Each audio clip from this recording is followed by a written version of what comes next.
Hello guys, hello. I am live. So, dito ako live stream sa kwarto ngayon, sa kama actually.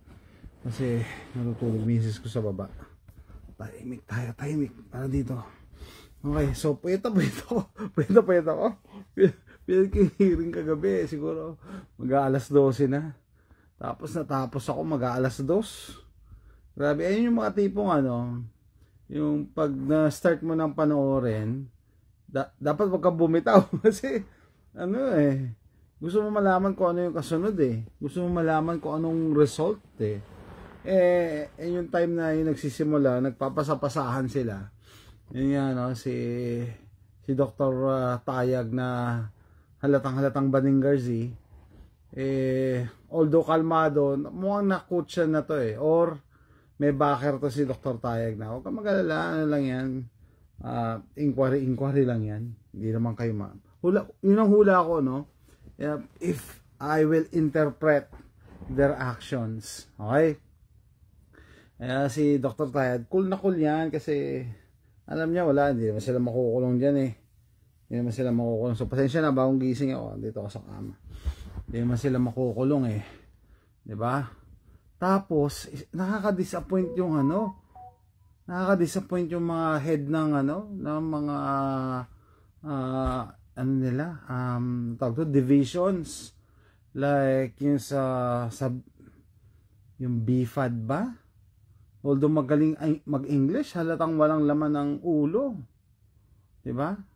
So tandaan nyo guys, yung language is not a sign of intelligence. It's just a language. Malalaman nyo kahit magaling mag-English walang laman ng utak I'm sorry to say, ganun talaga Sabi ng miss ko, ay ikaw talaga, magsalta ka, napakataklesa mo. Wala, I call it as I see it. Huwag na natin i-sugarcoat ganun talaga, halatang halata naman halatang halata. Good evening sir, okay, yeah, good evening sa inyo, good evening. Ito yung mga bagay na pag nakita mo, yun nga, napanood mo yung hearing, hindi ka pwede manahimik talagang parang puputok yung dibdib mo sa buwisit. Puputok yung dibdib mo sa buwisit Kaya sabi sa inyo natulog ako alas 2 na, tapos ngayon dito alas 7. Ilang oras lang yung tulog ko. Gising ako kanina 6:30 So 4.5 hours lang yung tulog ko.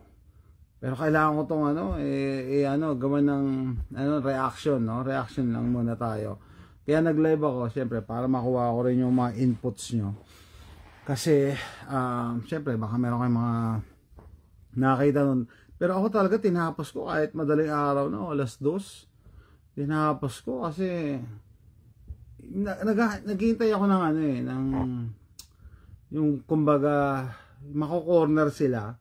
Pero like yung example, yung kay Dr. Rupino ba yun? Yung lalaking doktor na head daw ng epidemiological division, na halatang hindi binasa yung halatang hindi niya binasa yung mga provisions, yung pandemic treaty na halatang no?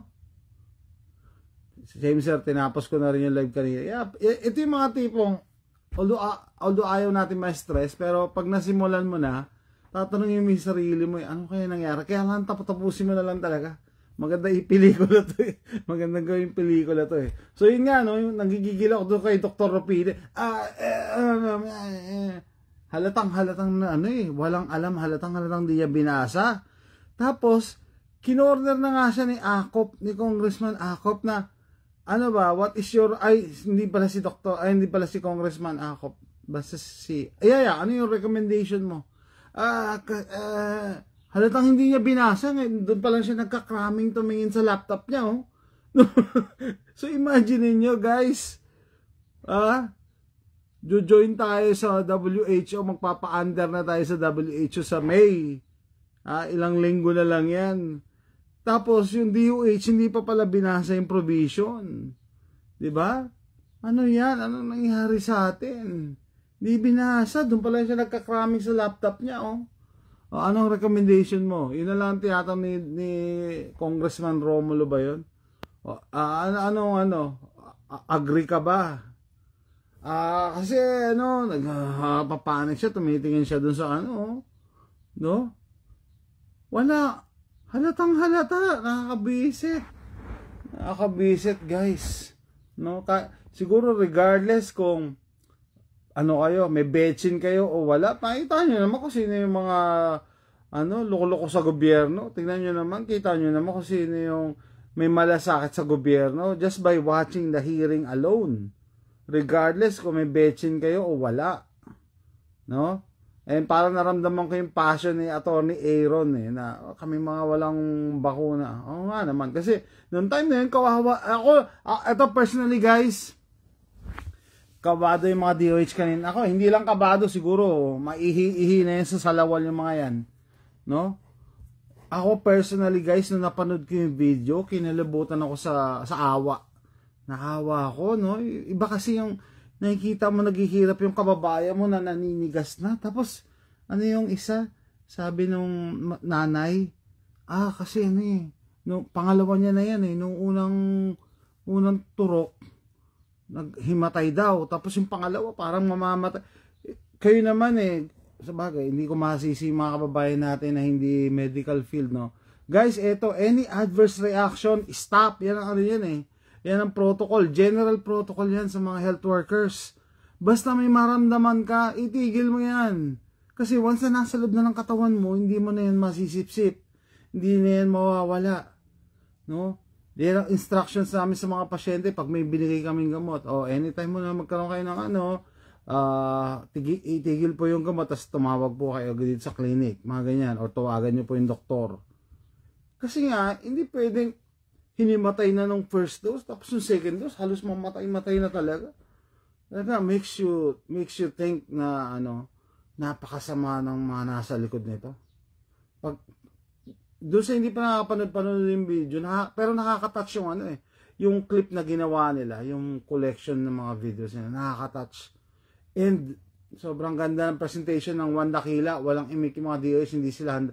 Yun nga Yung ba yung presentation nila? One Dakila ba naglabas noon yung video na yon? Grabe, na-touch ako doon sa mga kababayan natin na naghihingalo, hinihimatay. Iba yung Dati siguro nagdududa ka pa, baka naman hindi tungkol dito yan. Baka naman may ibang comorbidity. Napaka-coincidental naman. After, isa nga yung binatilyo, no? Doon mismo sa back center, akay-akay na, talagang, tapos yung isa nagjo-joke pa na binatilyo, nakita ko yung meme na yun joke pa siya tapos wala na, higa na siya nung huli. Nakakaawa. Good evening sa inyo, Pamela. Yan sabi ko, hindi ko although puyat ako, natulog ako alas 2, gumising ako 6:30, ngayon 7:40 na ngayon. Kailangan ko ilabas to kailangan natin gawa ng reaction agad, no? Mag live stream agad ako. And similar sa inyo na makakapanood, i-share nyo pati yung hearing, kasi balita ko yung hearing daw, iba nawawala na yung sound. Kaya pinanood ko na kagabi, baka mamaya madelete na naman or itago na naman nila ni Meta nga yung video. Ano itago? Yung mga tibang hirap mo na namang hanapin, or kung meron man na censored na. Kaya pinanood ko na. Tapos once na napanood ko na, hindi na ako bumitaw. Kailangan ko itong tapusin. Kasi, I don't know, kasi nung pinagpapasapasahan na nila, kasi po may division kaming ganyan sige, tawagin niya yan. Kasi po meron pa po kaming meron pa isa. Meron po yung taga-DOH, ang galing mag-Tagalog pero wala ring laman ng sinasabi ang kagawaran po ng sige na, magaling ka na magsalita. Anong sinasabihin mo? Di ba? Yun lang ang gusto natin malaman Ano ba? Nabasa nyo ba o hindi? Yung pipirmahan nating pandemic treaty na yan. Walang nakasagot. Overall head si Tayag. Ngayon, no? Hindi niya masagot. So, hindi niya nabasa. Di ba? Yung hanggang nakarating na doon sa epidemiology division na yan, hindi rin nabasa. Nagkakraming sa laptop, nagkakraming siya. Diyos ko po. Diyos ko po, grabe. Trending na yung hearing kanina, dami na nakapanood. Ako, kailangan natin mag-ingay, guys. Yan ang sinasabi ko sa inyo. Kasi, it seems effective kahit papaano. Kesa naman wala tayong gawin, di ba? Mag-ingay tayo. Kasi, napupulsuhan niya ng mga, ng mga politiko. Alam nila, pag yung mamamayan, yung citizenry, may pakialam, magdadalawang isip yan. Kasi, yung election is just around the corner. Alam niyo yan? Magdadaisip yan. Kasi alam nila, pag may ginawa silang kapalpakan, magmamarka yan sa record nila, ang si hindi inimbestigan, hindi tinuloy. Matatakot yung mga yan kahit papaano. Kaya yung mga previous hearings, kahit ang pangit ng mga comments kay Congressman Acop, yung comment niya kagabi, talaga sabi, oy, ano ba? Parang pinagpapasabasahan nyo kami, ano ba? Anong recommendation? Diniretso niya na talaga kasi halatang halata na eh. Halatang halata na. Tama sir, kailangan talaga magingay lalo na sobrang dami ng excess deaths. Ay nako. Kaya nga 'di ba, sabi ni Dr. Tayo maging mahinahon lang daw ta. Sabi ni Attorney Era, dami na nga namatay. 300,000 plus. Magiging mahina kasi ako naawa ko. Paano kung ikaw yung isa sa namatayan, 'di ba? Magiging mahinahon ka ba? 'Di ba? Magiging mahinahon ka or kamag-anak nyo or kakilala nyo yung namatayan. Mabigat 'yun. At saka mabigat yung video talaga, malupit. Malupit yung video kasi yung compilation, iba yung naririnig mo lang pero nakita mo yung kababayan mo na ninigas na. Doon mismo sa back center. Grabe. No? And then walang makasagot. Tapos yung pa yung naiinis din ako din sa BFAD ba yon? Bureau of Food and Drugs na bakit tinatanong siya, ba't nag-issue agad kayo ng emergency use authorization? Ngiti-ngiti lang hindi niya masagot kasi I know tawag dito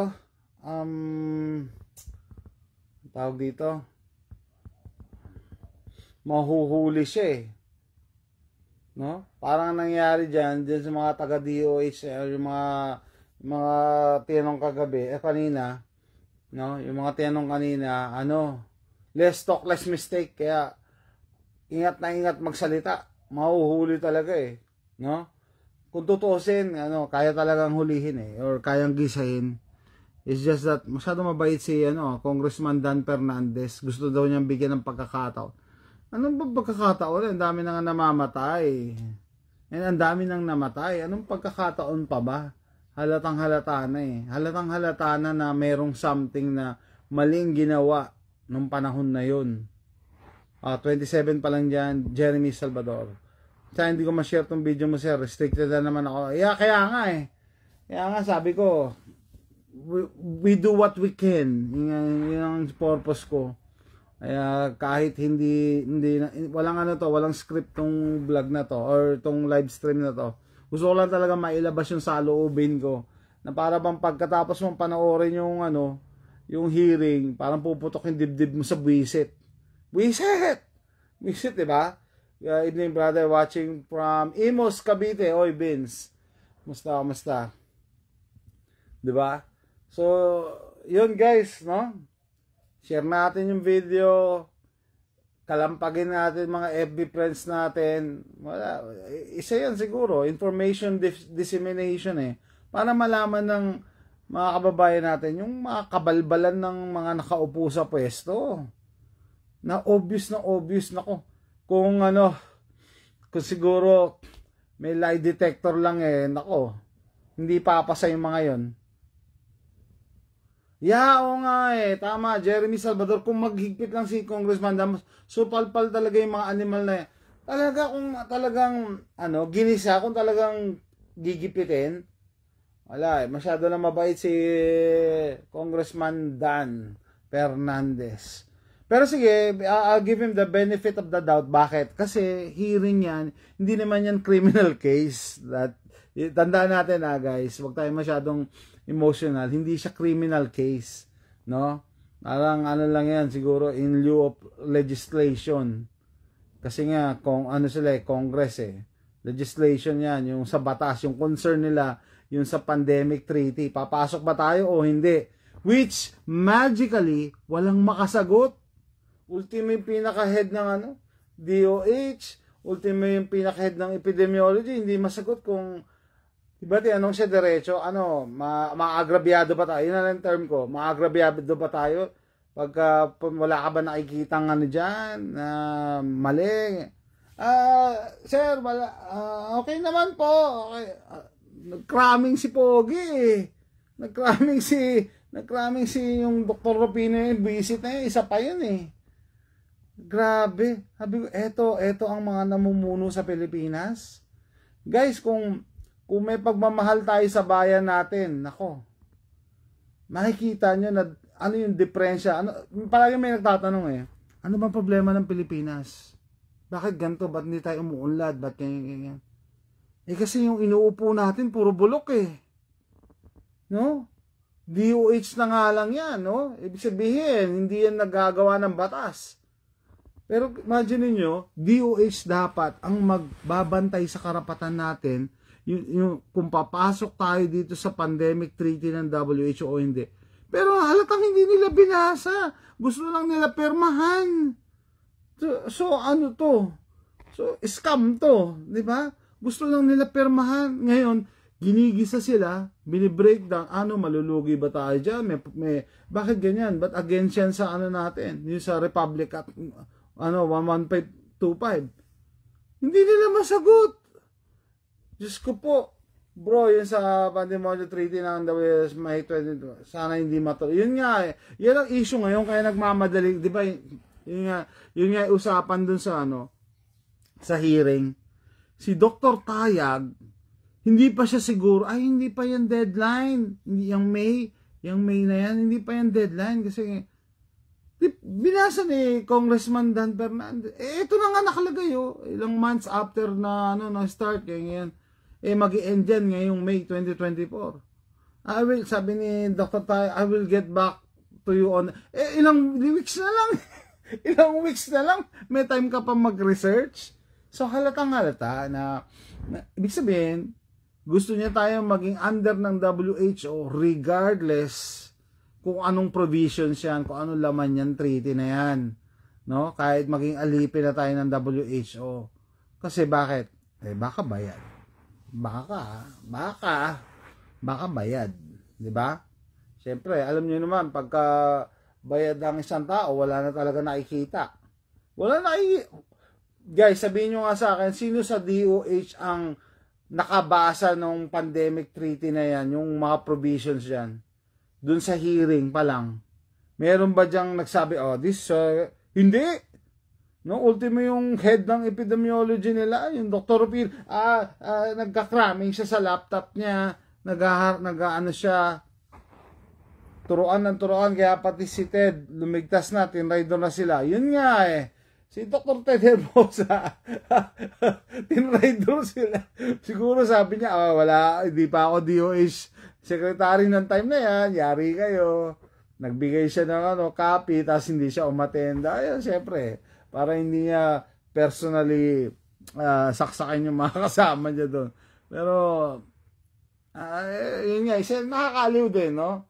Makikita mo yung laglagan nila. Kasi na-curious ako sa post ni Atty. Aaron, nagpapasahan daw. Anong papasahan? Kaya tinapos ko, yun nga, no? Imagine niyo, yung palang yung nga sa DOH daw, tapos IATF. Tinatanong nila, bakit hindi nyo, hindi pinatigil, binibigay pala kayo ng data. Yung IATF pala, binibigyan kayo ng data ng DOH na may mga adverse events na. Hindi naman mapiga no? Maganda dyan kung pipigayin, pero hindi mo nga mapipiga kasi hindi naman talaga criminal case yan. Mapipiga mo yan pag sinampahan na sila ng kaso. Pag sinampahan nila ng kaso, hindi sila pwedeng tumangging mag-reply. Parang invitation pa lang yung mga yan yung pagpunta nila dyan sa hearing. No? Dapat mag-ingay tayo, mag-rally, dapat tayo dapat nga ngayon tayo mag-people power tayo ngayon Kasi halatang halata na to. And I think Mas marami na matay ngayon compared nung nag-people power last time. Last time, ano ba, yung nag-people power kay, kay Joseph Estrada. Dahil lang sa, sa pera, no, sa sugal. No, eto, dami nating kababayan na, namatay, and mamamatay kasi may mga cancer na ngayon, mga turbo cancer, no? Iba nga daw, may breast cancer, kabata-bata pa. Di ba? So, nakalinya na. Siguro, yung mga hindi namatay ng mga nakaraan, I'm sorry. Yung iba, nakalinya na. Pero, pag minomonitor nyo nga yung, yung mga nagre-record ng mga namamatay ngayon, meron silang something in common eh. Meron silang something in common. No? Makikita nyo yan. Kaya, yan eh. Hula ko dyan, ganito. No? Siyempre, nung ni-roll out nila yan, may halo yan na siyempre, yung iba may placebo, yung iba totoo. And then, yung iba naman na naka-receive ng totoong lason, nag-react differently yung DNA nila, yung katawan nila. So, hindi agad nategi. Tapos yung iba, nagkasakit lang na malala. Yung iba, totally nireject siguro ng katawan nila yon, hindi may epekto. Anong ginawa? Nagpa-booster. Sa booster sila nadadali. Di ba si Dr. Burden, yung pampito niyang dose, dun siya nadali. Di ba? Kasi nga yung katawan natin, nagre-react. And maganda, buti nakakuha yung, yung clip ni Senator Tito Soto. Napanood ko na yun dati, pero analyzing it, tapos nakikita mo na yung nangyayari ngayon sa mundo. Pucha, totoo pala yun talagang totoo, parang confirmed na silang mag-asawa, may betchin, ilan lang yung nila, pina-measure nila yung yung immune system nila, no? I don't know, 500, mga ganon, around doon. Tapos yung anak nila na walang betchin, 7,000! Sabi niya, talagang siguro yun na siguro yung smoking gun. Yun na yung smoking gun doon. Yun na yung, at dapat si Digo ang mga alagad niya nung kasagsagan ng ginisa para mapanagot sa ginawa nilang kalokohan. Vince Morales, no? May nagtatanggol pa kay Digong eh. Sabi, nakita ko sa post, bakit makukulong si Digong eh? Di ba, pinirmahan niya nga yung RA 11525. Yun ang isa sa mga obvious na nangyari dun sa hearing, no? Yung mga department, may mga protocols na they went against. They went against their own protocols, no? Ano yun, di ba? Sabi, di ba sa protocol nila, pag nagkaroon lang ng adverse events, one or two, dapat i-stop ang rollout, but di nila i-stop. And then, sobrang dami na pala nagre-report. Alam nyo guys, hindi kayo nag-iisa eh. In terms of adverse events reporting, yung kaibigan ko nga, after niyang mga second dose na temporary paralysis siya, naihi siya sa brief niya, naluha siya kasi akala niya habang buhay na siyang paralyzed. No? Pero nangyari daw yun mga more than an hour lang, no? After that, naka-recover na siya. Tapos ni-report niya dito sa US, sa Texas, ni-report niya. Pero wala daw nag-follow up. So, ganun din siguro.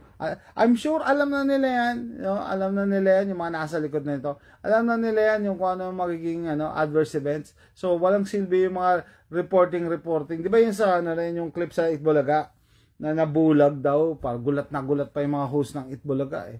Nabulag, yung unang dose daw, nabulag yung kabilang mata. Yung pangalawang dose, yung ikalawang. Kaya di ba sabi ko sa inyo guys, kung may makakapanood dito na hindi medical field, no, related ang inyong trabaho. Pag umiinom kayo ng gamot, may maramdaman lang kayo ng kahit katiting, i-stop nyo agad and then call your physician or healthcare provider. Kasi once na itinuloy mo yan, hindi na natin mababawi. So, kita nyo yung kwento noon, yung video nun sa Itbulaga. No? Kaya daw niya kailangan ng pera pampagamot doon sa yun nga, first dose, nabulag na pala isang mong matay, batang second dose ka pa. No? Pero siguro hindi ko rin alam yung buong kwento kasi sa Pilipinas nga daw, kita niyo yung babaeng umiiyak, walang box, hindi pinasakay sa EDSA. Ang layo na, lalakarin na nga naman pa uwi.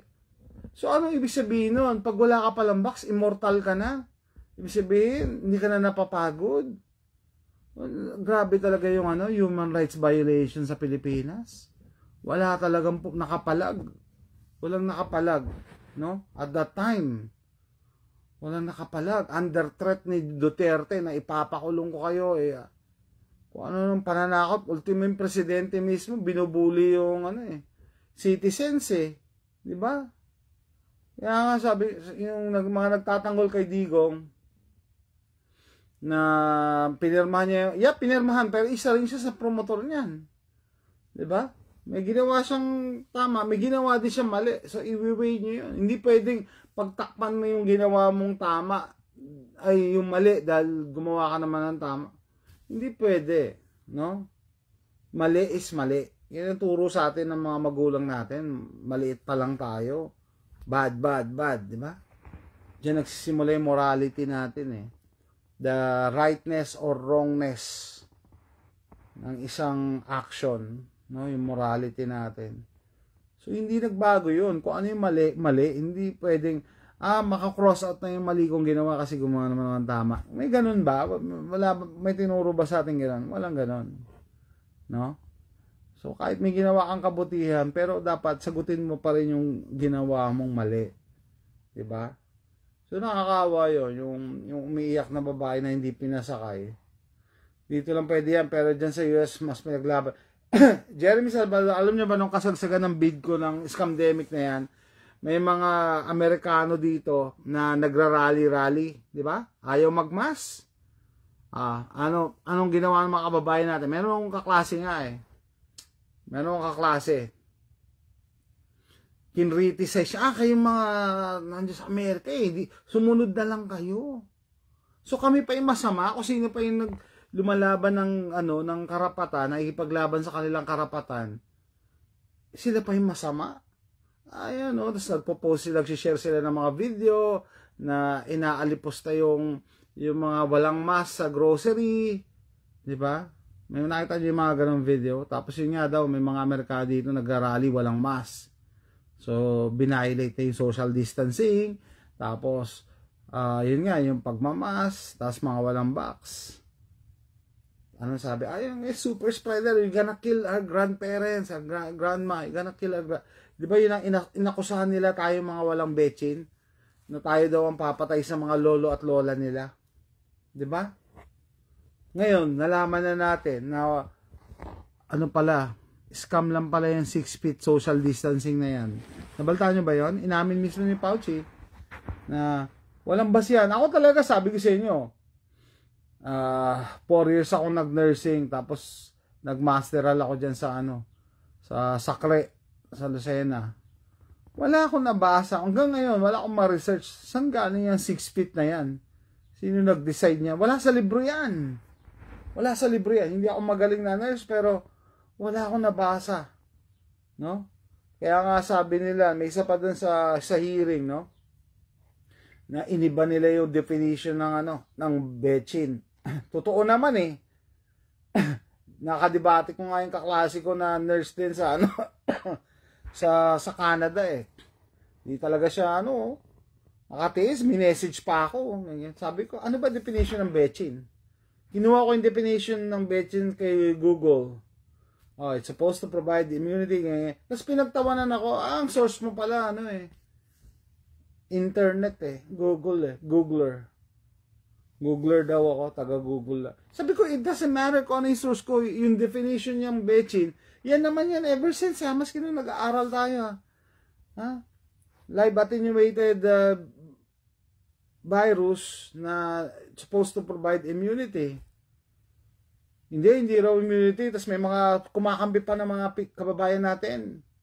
Hindi nagpo-provide ng immunity, bakit yung ano yung sakit na ina-example nila? Yung chickenpox. Kahit nagka-box ka na sa chickenpox, nagkaka-chickenpox ka pa rin. Talaga. Parang pinipili nila yung rare. Pagka gusto nila sumagot sa argument, pipili sila ng rare na example. Pipili sila ng rare example, no? Na ganyan ang mga ginagawa ng mga liberal minds eh, no? Pagka ano sa argument, maghanap sila ng rare na example. Tapos pag wala na sila may sagot, magagalit na yan. Ganyan ang ginagawa nila. Wala na akong time. Ngayon, 2024, no? Kung may makakapanood ng video na to na hindi mag-agree sa mga sinasabi ko, I don't care. Diba? Ganyan, dati pinapatulang ko pa eh. May mga nakikipagdebate sa akin eh. Mga betchinated, nakikipagdebate. Sabi, hindi ako makipagdebate sa inyo. Tignan na lang natin kung sino sa atin dalawa unang tutumba. Di ba? Ganun na. I'm sorry. Ganun talaga eh. Yung tao na walang betchin na intact yung immune system o yung nagpa-betchin tas bumagsak yung immune system to 400 plus. Yung yun nga, tignan nyo kay Senator Soto. Yung walang betchin na anak niya, 7,000. Grabe, no? Sad to say, brother, it's too late na talaga sa mga protektado. Nasa na yung katawan nila sa synthetic na want to sawa, tas no wonder craving na nila yung hanggang ma-fully loaded sa pagiging transhuman. Ganun na nga. Ganun na nga, guys, no? I'm sure kinakabahan na sila, pero looking back, kaya alam nyo guys, yung mga tawag dito, yung mga kaklasiko na friend ko sa FB, yung mga hater ko, hindi ko sila in-unfriend. Kahit gigil na gigil ako, hindi ko in-unfriend. Hindi ko sila in-unfriend. Kaya di ba sabi, keep your friends close and your enemies closer. Na dati nagbawas ako ng mga kaibigan sa FB from 1,400 friends. Naging 200 plus na lang eh. Pero tinira ko yung mga yun, yung mga special para sa akin yung mga yun. No? Tinira ko yung mga yun. Tingnan natin kung sino sa atin ang tama. Para yung chat namin na nakasave pa rin. No? Sabi ko, sige, magkita tayo. Yung kaklase ko na nurse na dyan sa Canada, nakikipagdebate sa akin sa messenger. Para sa akin, childish. No? Yung makikipag-away ka sa internet, I'm way past that. Matanda na ako sa ganyan. No? Hindi na ako nakikipag-away sa internet. Diba? Yung mo, kung may mga kaedad ko, mga klase ko, ganun pa rin, nakikipag-away sa internet. Parang mas marami ako importanteng bagay na pwedeng gawin kasi may pag-away sa internet. Kasi internet yan eh. Kahit pwede mong sabihin dyan eh. Pwede mong gawin. Eh sabi ko, sige, hindi ako nung huli naming chat.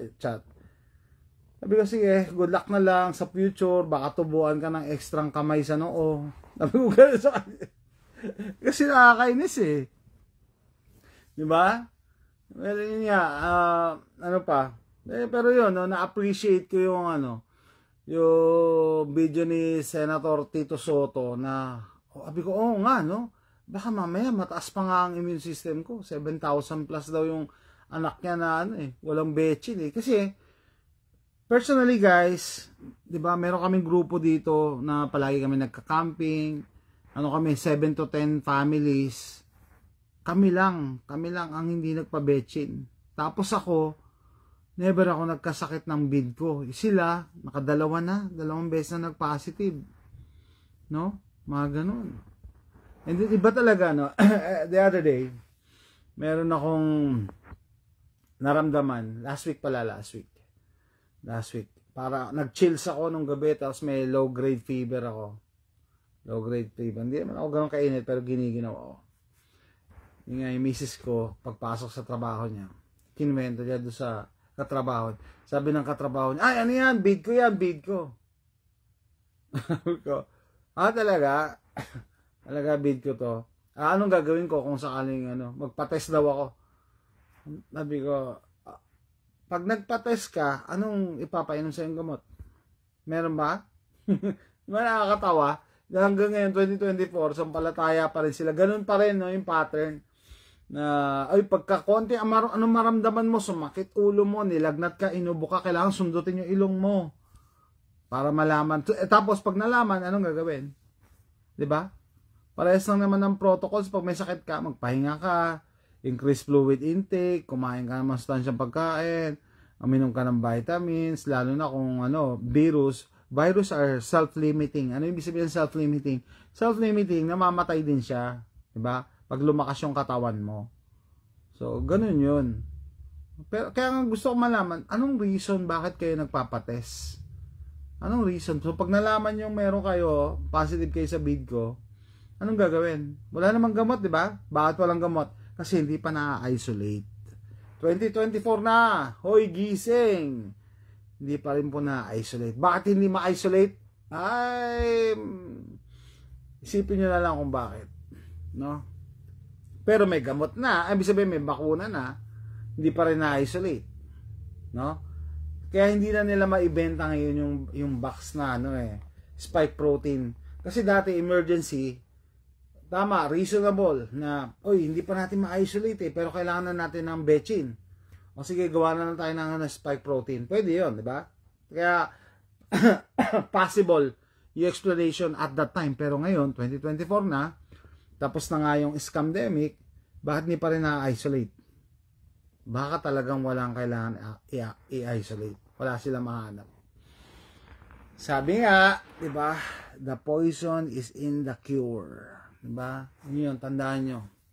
Okay, so yun pa, balik tayo dun sa hearing, no? Ano pa ba masasabi ko?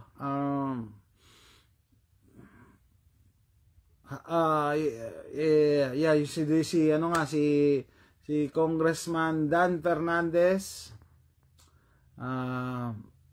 pasalamat tayo, syempre, pasalamat tayo na bibigyan ng ng focus. And then yung reactions niya, yung line of questioning niya, halatang halata na ikaw kung may common sense, ganun din ang itatanong mo. Bakit tayo paperman? May na pala. Bakit magpapa-under tayo? Bakit? Tas tinatanong niya yung mga departments, no? Bakit nag-go against kayo sa mga nyo? Sa mga protocols nyo? Hindi nila masagot. Bakit ka ito pa pala. Bakit agad sinabihan niya, tinatawag niya yung BFAD ba yun? No? Bureau of Food and Drugs. Bakit agad nag-issue ng emergency use? Ba't hindi mo na yung mga ibang avenues like mag-vitamins, uminom ng yung letter I na binaban ng mga social media, no? Naggamot. Bakit emergency use talaga? Hindi nakasagot, ngiti-ngiti lang yung babae na nakasalamin, na hindi doktor. Sabi ko po siya, hindi pala to doktor. Ano to? Bakit to head ng department ng BFAD?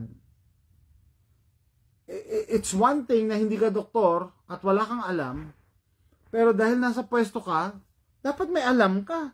O nagtatanga-tanga lang talaga. Kaya hindi ko alam Di ba nagpost ako kanina, sabi ko, ano ba yan? Si Dr. Tayag halatang-halatang nagsisinungaling, no? Expert na sa pagsisinungaling, kasi kalmado na alam niya na yan. May backer yan na nasa likod niya, na walang gagalaw sa kanya. Tapos the rest ng mga department heads na nagsalita, hindi mo alam kung tanga o nagtatanga-tangahan. Hindi nila masagot. Bakit may sakit lang sabihin mo na ba't emergency use agad ang nyo? Bakit yun? Ba't hindi tayo nag-resort ng ibang avenues, ng ibang solutions? Bakit? Kasi po nakaumang na sa atin yung delivery ng mga betchin na yan. 'Di ba? Sabi, nakaplano na yan ahead of time siguro 1 to 2 years. They planned this. Hindi ito yung naisipan lang nila. Alam nyo, very coordinated yung nangyari, no? Very if you think about it, pag ina-analyze nyo, coordinated lahat yan. Yung pagbuo ng IATF, DOH IATF, di ba? Tapos, pag-militarize ng quarantine, no? Paggamit ng kapulisan sa quarantine, kita nyo isang clip, sinisita ng pulis yung mga lalaki, walang betchin or kulang sa betchin. Bumalik na lang daw kayo sa pinanggalingan. Paano nga magtatrabaho? Paano uuwi? Hindi nga makabalik, ayaw niyong pasakayin sa sa bus. No? Buti sana kung tumigil na doon, guys. Alam nyo, talagang tinesting nila kung gaano kabobo mga Pilipino, no? Nung natapos na yung first 2 doses ng Bechin. Sabi nila, oy, pag wala kang booster, baliwala yan. Baliwala yan, dapat naka-booster ka. Di ba yung mga nag-comment nga sa video ko last time, no? Yung anak niya ba, hindi makasampa sa barko kasi walang booster. So, baliwala na pala yung first 2 doses. Imagine niyo guys. Di ba? So, talagang tinesting kayo kung walang papalag. Walang pumapalag, edi sinasagad kayo, tapos dumating pa si Berheri, no? Pati pagtayo ng COVID 5G towers during lockdowns. Sinamantala nila yan. Kasi nga walang pumapalag. Kasi yung mga pumapalag at nagsasalita ng totoo, anong sinasabi? Conspiracy theories kayo. May yan. May topak yan. Ako nga, may nag-comment pa sa akin. Ano bang sabi? May sira daw ulo ko. May nag-comment doon sa YouTube channel ko na Jose Rizal Adventures. Kasi palagi daw, ito daw sinisisi ko palagi. Sabi ko, nagbibigay ako ng magandang arguments eh. It's up to you. Hindi ko kayo kinukumbinse, sa totoo lang. Yung makakapanood ng video ko or videos ko. Hindi ko kayo kinukumbinse. No? Nagpe-present ako ng argument.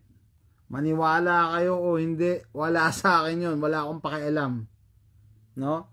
Ito yung yung sinasabi ko to para doon sa mga hindi naniniwala sa. Wala akong pakialam kung ayaw mo maniwala sa akin. Walang mawawala sa akin. Di ba? Yung mga iba nagmamatigas pa kasi. Hindi ka na, lahat ng nung nagkasakit ako, di ba? Shinare ko sa inyo, nagkaroon ako. Sabi, buti na lang, wala kang Bechin, kundi Bechin na naman sinisi mo. Sabi ko, bakit parang sa akin ka nagagalit? Di ba? Ba't ako binabash mo? Kaya nga ako, di ba, napaka-transparent ko sa mga viewers ko. Pero, syempre, meron ako hindi sinishare yung mga personal na, mga struggles. Pero, di ba, mga health, struggles ko, sinishare ko sa inyo. Nagkaroon akong Bell's palsy, di ba? Noong nakaraan. Pero, sabi ko sa inyo, I was confident na gagaling ako kasi second time ko na yun magka-Bell's palsy. And then, dati pa ako Bell's palsy, like, what? 9 years ago? 12 years ago pala. So, ganun. Yung makakapanood dito na hindi naniniwala sa lason dito, hindi ko kayo pipilitin. Hindi ko kayo pinipilit. Never ako namilit na, uy, maniwala ka naman sa akin. Kasi wala akong pakialam kung ayaw maniwala. Kung ayaw mo magising hanggang ngayon, 2024 na. Diba? Wala akong pakialam.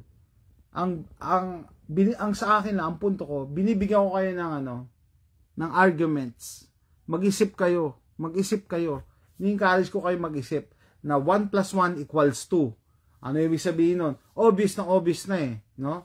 Sabi dati, magbaback to normal tayo pagdating ng Bechin. Sabi ni P-Dots. Dumating yung Bechin, hindi. Maintain pa rin natin minimum health safety protocols. Ngayon na di mahirap patunayan na plan nila ngayon dahil naglabasan ng mga evidence. Kaya nga ngayon ka pa ba hindi maniniwala, andyan na yung mga ebidensya. I was surprised nga nung last yung nag-live stream din ako. May nag-comment na parang first time niya lang rin marinig tong ganito, yung mga excess deaths.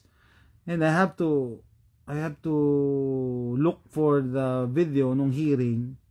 Parang nagulat din siya na, totoo pala excess deaths. Kala iniimbento ko lang.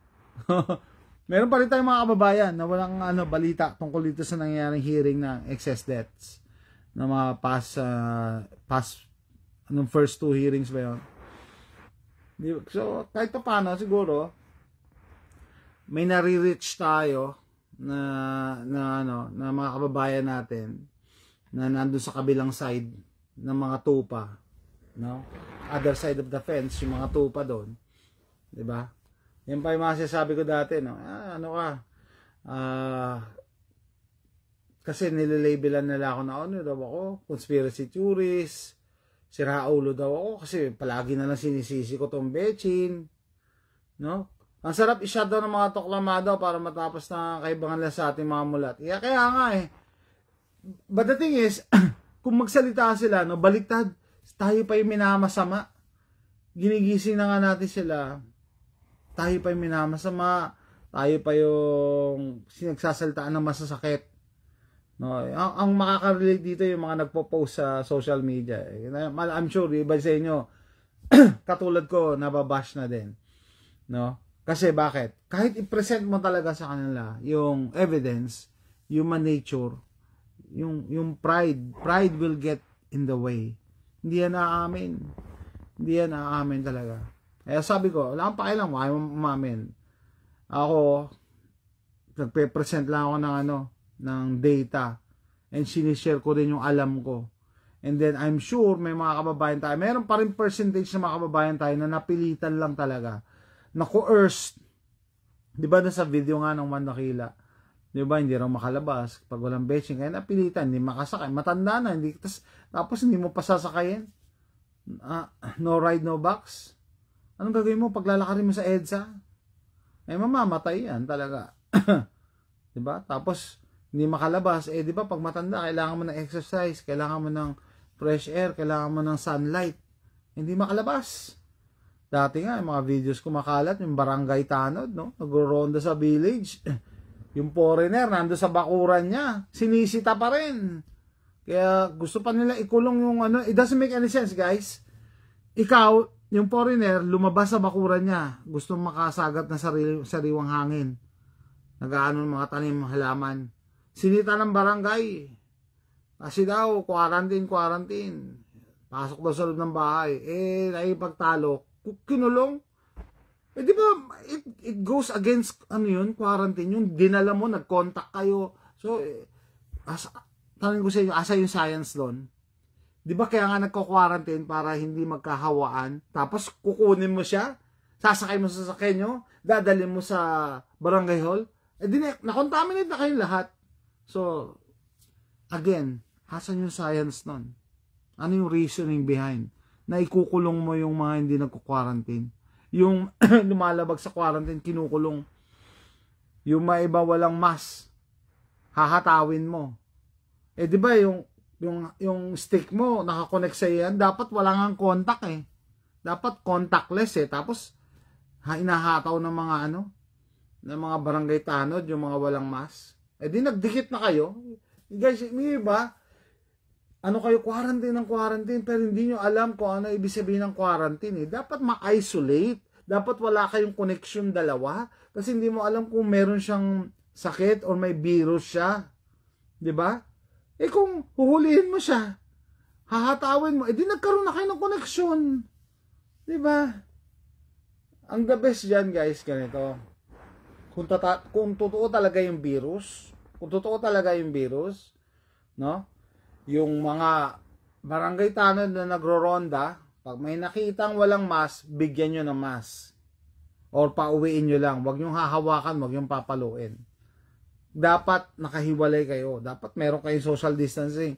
Di sila rin nag-go against dun sa social distancing.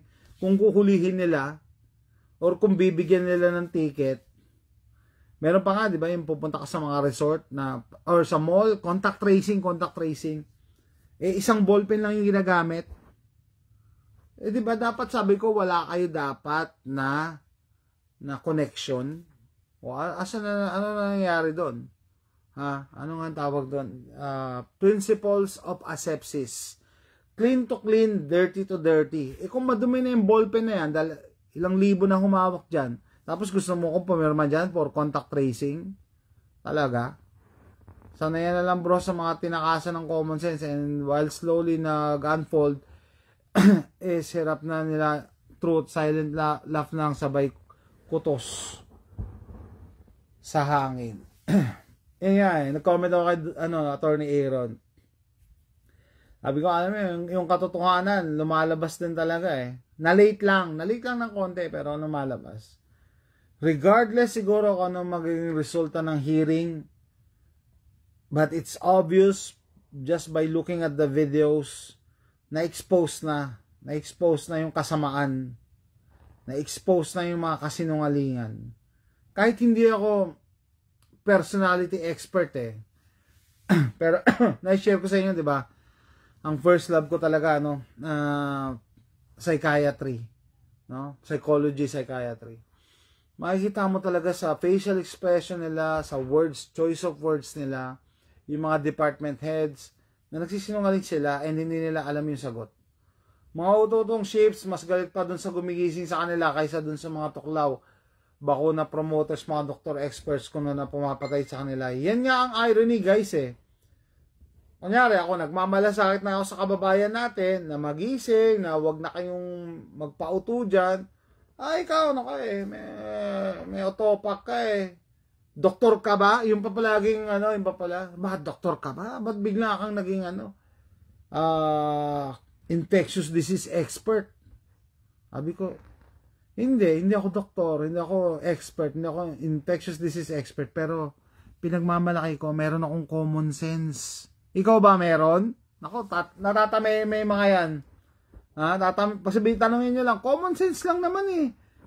Hindi ko kailangan maging doktor, hindi ko kailangan maging expert. Kahit siguro hindi ako nurse, kaya nga I applaud yung mga kababayan natin, yung ibang mga truthers, ordinaryong nila lang in terms of yung trabaho nila or yung field nila, no? Hindi sila nurses, basta hindi sa medical field. Pero alam nila yung mali. Alam nila, imposible hindi alam ng mga oligarko yung susunod na pandemya.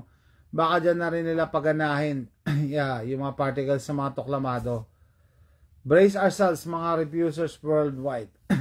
Yan nga guys, no? Sabi ko sa inyo, hindi ko kailangan maging doktor. Kayo din, hindi ko kailangan maging doktor. Hindi natin kailangan maging infectious disease experts para malaman na may kabalbalan o may kasamaan silang ginagawa. Kasi nga, di ba, sabi ko sa inyo, sa sales, pag masyadong pinipilit ka ng ahente, ibibigay sa iyo ang langit at lupa para bumili ka lang ng kotse na to, mapapaisip ka baka naman may sira yung kotse na yan o masisira agad yan. Di ba? May diferensya yan. Kasi masyado nang obvious eh. To the point na ginigipit na nga eh. Di ba? Yung mga clips pa lang nung 1 dakila, pag wala kang bechin or isa lang ang bechin mo, hindi ka makakasakay. No? Hindi ka makakain sa restaurant, hindi ka makakapasok ng mall. Hindi ka makakapasok sa mga resorts. Binuksan nila yung mga resorts, may mga bechin lang, titingnan pa yung bechin card. Tapos magre-record pa contact tracing. Anong contact tracing pinagsasabi nyo? Kabalbalan nyo. Ilabas nyo nga ngayon yan, yung mga contact tracing na yan. Meron bang gumawa ng database?